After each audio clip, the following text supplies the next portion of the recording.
guys, this is Sarah with Soiled Plant, and I've got a couple of unboxings for you. I did 3 separate unboxings from 3 separate orders, but they were all on the small side, so I decided to just kind of cram them all together. The first unboxing is from Gabriella Plants. It's my first time ordering from them, and the ordering experience and the customer service communication was really good.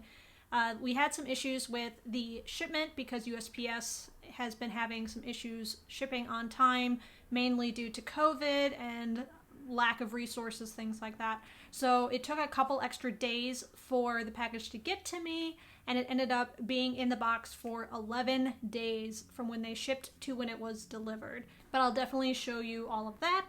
The second unboxing is actually from a Facebook posting that I purchased, and it was for some new cuttings that I'm very excited to show you. This second unboxing was actually unboxed really early in the morning, so I'm still like in my pajamas and have like uncombed hair and all of that, so look forward to that. And then the last one is a shipment from Lancifolia Pots. I've ordered a few in the past and I really like their self-watering pots, so I decided to order a few more of those in different sizes. So that's it, and without further ado, let's get on with it. Alright, moment of truth. So these plants have been in the mail. It shipped out last Monday and it is Friday the following week. So it's been 11 days in a box. This is not Gabriella Plants' fault, of course. Okay, so it's got an unboxing guide here. I'll still follow everything according to their, instructions here. I'll set those to the side and reference them later. So the 3 plants I got here, and they are marked. So this is one. So I'm gonna set that aside for a moment here so I can focus on one plant at a time. All right, so it's like a little cone. All right. So that is what plant looks like. I'm gonna do a quick inspection on it because it's been in a box for so long. Okay, so we got one yellow leaf. That's not bad at all. All right, so I'm trying to coerce it back into a presentable shape here. Looks to be in pretty decent shape. Oh, I didn't even say what it is. This is a Philodendron lemon lime. So it looks a lot like a neon pothos. It's got the same color. I'm very excited to include this. I've been looking for one of these in person because these aren't super uncommon, and I've been looking for them in person forever. And all I've been seeing is neon pothos, and I've already got a neon pothos. I wanted the neon philodendron. Philodendron hederaceum lemon is technically what it is. So it's the same as a heartleaf philodendron, just in the lemon lime color family. And yeah, it's going to need to rebound a little bit. It does have some new growth points on it, but it seems like a very healthy size. Yeah, this one should recover just fine. I'm more worried about the other 2, so we'll get to those. All right, next one out of the box here. This is the one I'm the most concerned about. Oh, I'm so nervous. Okay, so the outside has a little bit of water on it. But this is a Calathea. Oh my gosh, I'm gonna mispronounce this so bad. It's like a fasciata, a Calathea fasciata. Am I close? Yeah, I've never seen one of these in person, nor have I seen somebody with them on a YouTube video or anything like that. But it's in the same family as a rotundifolia, and I have been absolutely loving my rotundifolia. So I thought I would try my hand at another plant that was similar but slightly different coloring. So now that it's out of the packaging and it still has some water on the leaves, I'm going to just gently kind of tap off any excess. I'm not going to like dry it out completely. I just want to make sure if there's water sitting on the leaves at this point, now that it's going to get some light, I want to make sure it's not going to get burned or anything like that. Okay, it's not so bad. For being in a package for 11 days, this is not as bad as I was expecting. The soil is still moist, not damp. It's wet enough that if it was a plant sitting normally on a surface, I would think, oh, that's a good dampness. But the fact that it's been in a box for 11 days, I don't know if it was too moist when it shipped. We'll see how it rebounds. That's the real test, right? but it looks okay for right now. Now this last one is pretty common, and I see them everywhere, but every time I see them, they are so damaged and they look like they've been through the ringer, and then on top of that, they're like 20 bucks. And I thought, well, if it's so common, I'm just gonna wait until I find one that is in good condition, and it just never happened. So I figured since I was making this order anyway, that I would spring for this lovely common plant that I've never seen a good species of in person. But yeah, it is a Calathea rattlesnake plant, or a Lancifolia, technically. And it is itty bitty. I was not expecting it to be quite that small. I was expecting it to be closer to kind of this foliage size. And this is in the same situation as the other Calathea, where the soil is definitely a good moistness. It doesn't feel too damp or anything like that. So that is the Calathea Lancifolia. These are the 3 plants that I got from Gabriella Plants. Once again, it's the Philodendron hederaceum lemon, the Calathea fasciata. I'm still gonna keep messing that up until I figure out the right way to pronounce it. And then the Calathea lancifolia, or the rattlesnake. On to the next. More plant mail. So this is the one that I bought from a Facebook post. So there should only be 1 plant in here. It's packed pretty well in there. It's not moving around. This one has definitely been on my wish list for a long time, and I haven't ever found them in person, so I took to finding them online. I'm being so gingered. I'm so excited. Oh my gosh. Oh my goodness. So what this is, I'm like, oh, is that a Philodendron Brazil? No. This one is a little bit different, but has this very similar effect. Philodendron cream splash, because it has just the slightest amount of white cream on the inside. And some of these leaves you can kind of tell, because I'll show you my Philodendron Brazil. So just to show you a difference, the Philodendron Brazil basically goes from a dark green to a lime green, and there's some like gradient greens in between, but that's what that one's going to. And this one, let me find a good leaf here. There's actually small amounts of that cream striping in there. And the neon color is a little bit lighter.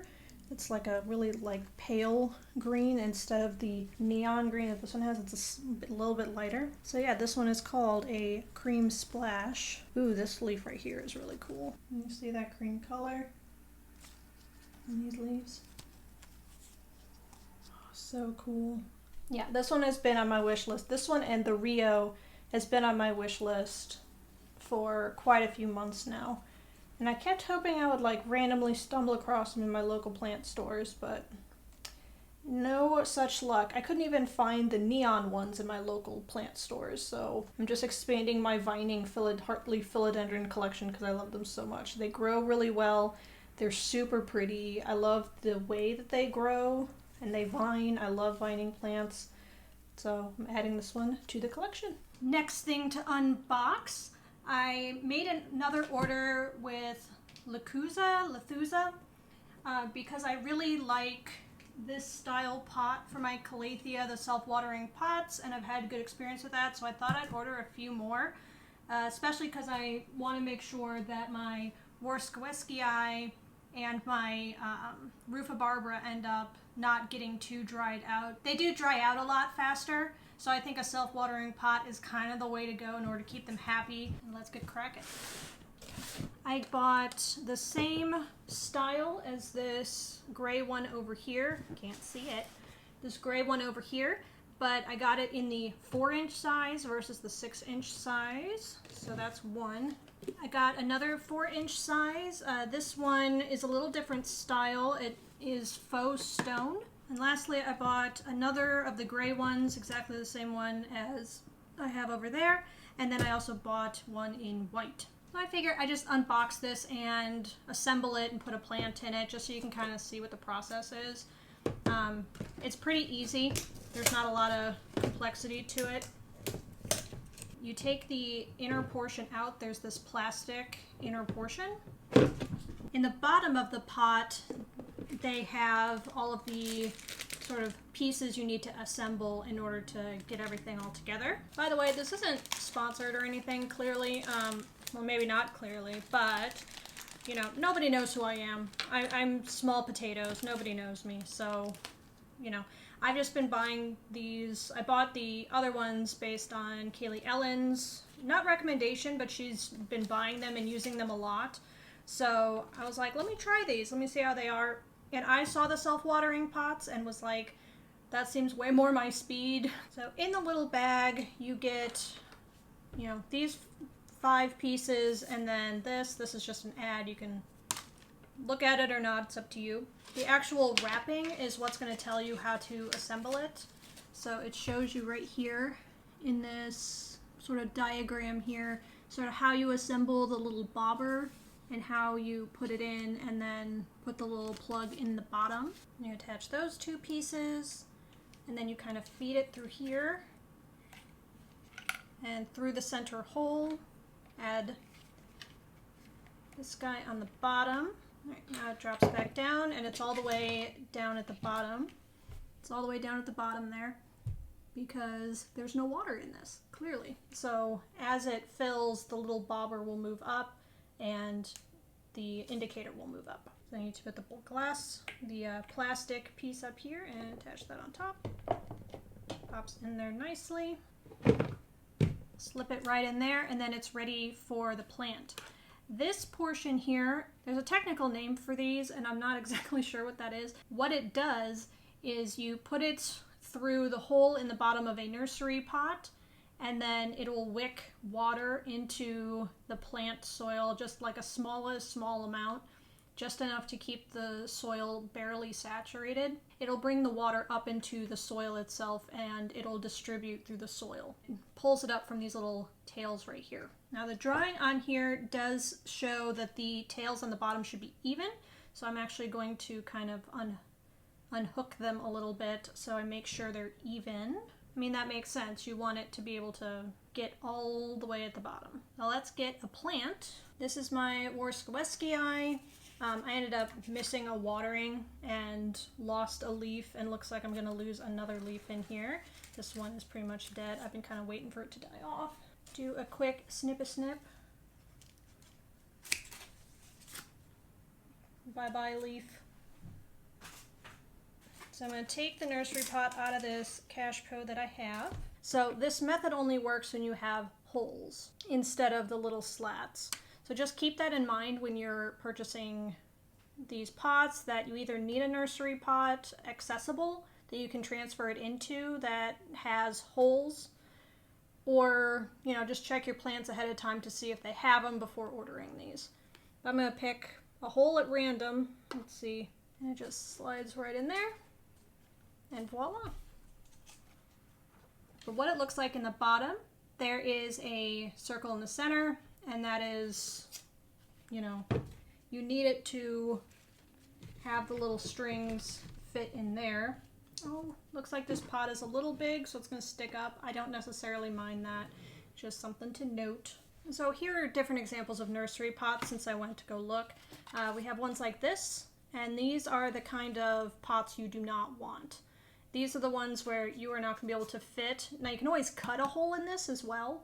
So, you know, with the plant in it, it's going to be a little difficult to do that, but you can just kind of, you know, use scissors or a knife or something and just kind of carve a little hole in there. That works as well. And then I have ones like this, one with a lot of holes, lots of options there. And then one like this, which is similar to the one that the plant is in, but I think the holes are actually a little further inward. So let's see if that's the case. Yeah, they're a little bit further inward, but I think I'm going to go with this one. So let's take this out. Ooh. And I am going to actually transfer these. So 1 second. It's getting really crowded up here with all this stuff. Okay, so all I'm going to do is take this plant and just pop it out, transfer it into this pot. That's all I'm doing. I'm not going to disturb the soil as little as I possibly can. So I'm going to hold it. And it is, it's on the dry side right now, so it might get a little crumbly. We'll see. Ooh. Gives me a good opportunity to just check on the roots. And there is a little bit of moisture in there, so it's not too bad.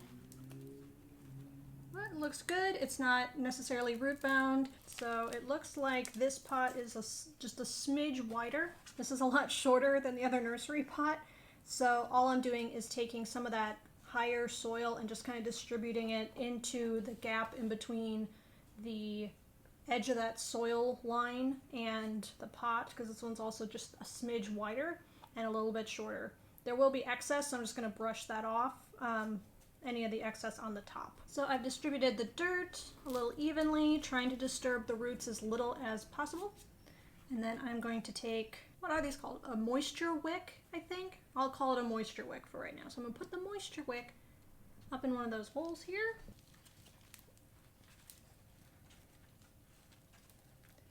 I found twisting it kind of up helps as well. All right, perfect.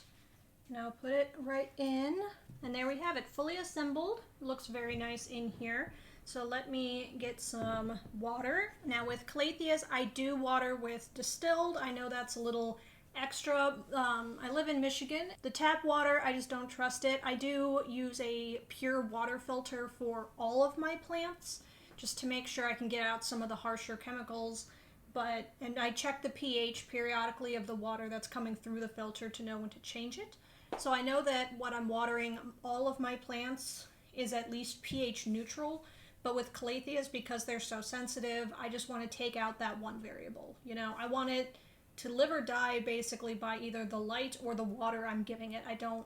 And the amount of water I'm giving it, I should say. I don't want it to perish because of, oh, this water is slightly harder than it can take, you know? So here's my indicator right here. I don't know if you'll be able to see it bobbing up and down, but hopefully. Let's see. I'm just watering with regular distilled water. With the movement like this, you can actually see that the bobber is up to the max fill line. So this is all set and done. I do kind of want to open this one up. The outer packaging on this one is kind of flimsy, and like with this one, it came out of the box ripped. I mean, it is what it is. It's not that big a deal. Everything's intact. It just, you know, it has a thin point right here, so it just ripped, which isn't a big deal.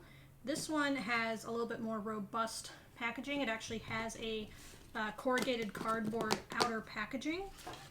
I was just curious if these were any different, because this is the first time I'm ordering this style of self-watering. So the tops look a little bit different. So this one, the entire upper is this plastic container, and it has that sort of lip all the way around the outside that you can see from across the room. With this one, the edge is actually the same faux stone material. This whole outer is plastic. It's just, you know, designed to look like stone. It has a texture to it.